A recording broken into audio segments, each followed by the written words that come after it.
Do you struggle to get plants to live in a wet or soggy part of your landscape? It's a really common issue, especially here in Virginia where we've got all this heavy, nasty clay, and it can drain really poorly and be bad for plants. So you need to find the right plants that are going to do well in that type of situation. So let's go ahead and we're going to look at a few right now.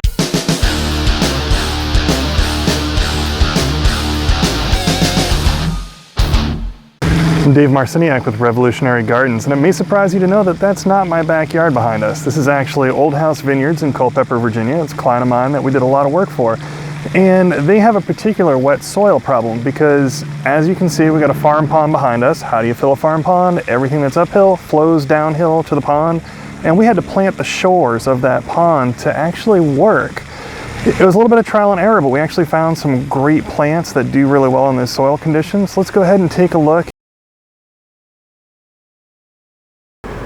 Okay, first up, let's look at some winterberry holly, Ilex verticillata. These are plants that love wet feet. You may be looking at the leaves and thinking, Dave, that's not a holly, but these actually are. They're a deciduous holly.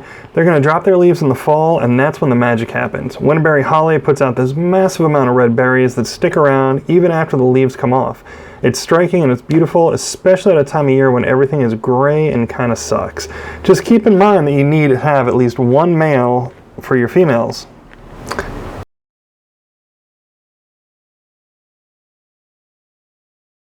Since we're down here at this end of the pond, let's take a look at the river birch, Betula nigra heritage.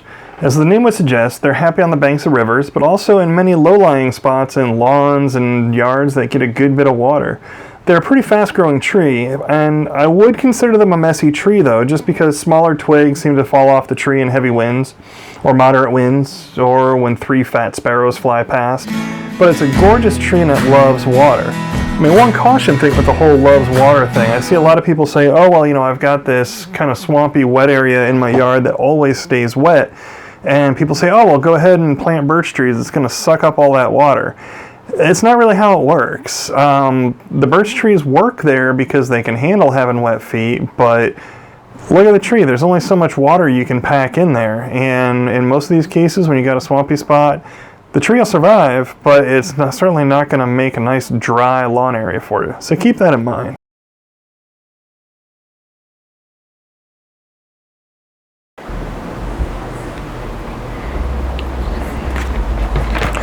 Now check out this beautyberry, also known as a calicarpa.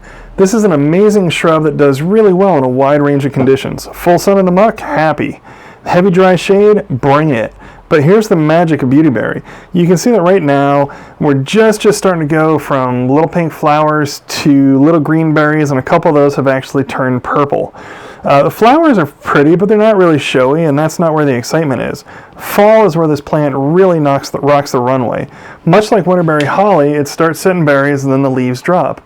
But the berries aren't red. You can see that they're bright purple and awesome. I love this shrub, and as you can see, it loves it down here in this kind of wet, low-lying area. So far we haven't talked about evergreens, and that's because there really aren't a whole ton of evergreens that like having wet feet. Inkberry holly, or Ilex glabra, in this case, Ilex glabra shamrock, does, which is why we use them out here on the island.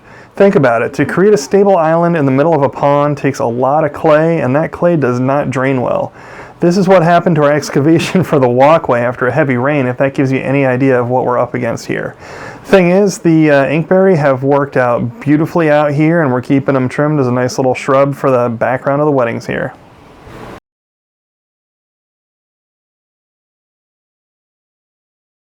Finally, let's talk about these iris. Iris love wet areas, and you can see by this post-planting photo just how much they fill in. These may not be the showiest of iris, but the deep purple flowers really are pretty amazing.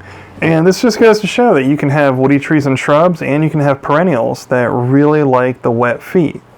We'll talk more about some additional perennials in another video, but this gives you a good idea of what we found to work in Culpeper County in the heavy wet soils down here where it drains into the farm pond. Having talked about known solid performers in this video, I want to mention that it's important to always be willing to experiment.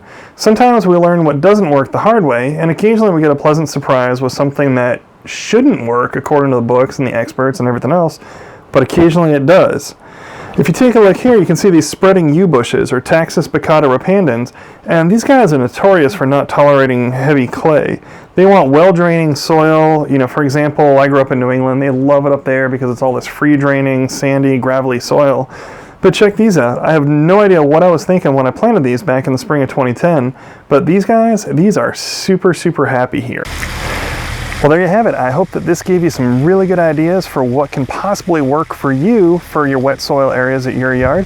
If you have any other questions, revolutionarygardens.com. We'd love to hear your feedback or get a contact from you. If you found this video useful, please go ahead and hit thumbs up. And while you're down there, go ahead and subscribe. I'm Dave Marciniak with Revolutionary Gardens. Until next time, get outside and play.